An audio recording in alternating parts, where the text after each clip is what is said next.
Sa videong ito ay tuturo ko sa inyo kung paano magbayad ng Meralco electric bill online gamit ang GCash. So ang una po nating gagawin ay i-open ang ating GCash app.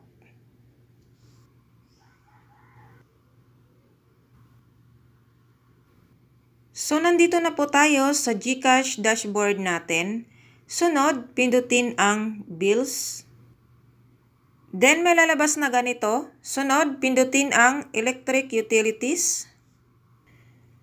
So dito guys, para po mabilis tayo, pindutin lang po natin ito, Search Billers.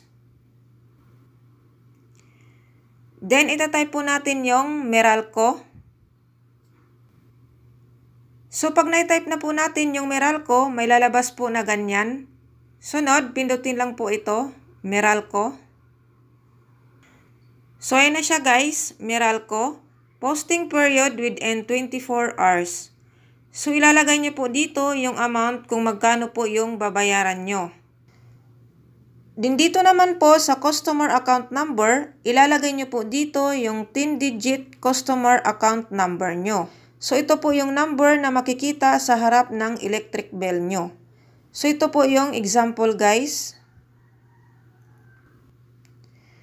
Then sunod, dito naman po sa email, ilalagay nyo po dito yung email address nyo. So optional lang po siya guys, pero mas maganda po guys, ilagay nyo na rin po yung email address nyo.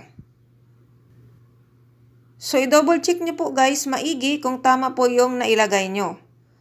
Then pag okay na, scroll nyo lang po pababa. Then sunod, pindutin ang Next. So ayan na siya guys, Meralco. So makikita nyo po dito yung amount kung magkano po yung babayaran nyo. Din dito naman po makikita kung magkano pa po yung laman ng GCash nyo. Then sunod, pindutin ang Next. Then may lalabas na ganito, confirmation. You are about to pay. So kung magkano po yung amount ng babayaran nyo using your GCash. So makikita nyo po dito yung customer account number nyo. Din dito naman yung email address nyo. So kung okay na po lahat, sunod, pindutin ang confirm. So ayan na siya guys, payment received. So pag ganyan po, okay na po yan. So para po ma-save siya, pindutin nyo lang po ito. So automatic guys, nandun na po yan sa gallery nyo. So ganyan po siya guys. Ito na po yung magiging receipt nyo. So ngayon guys, i-check naman po natin sa inbox. So pindutin nyo lang po ito.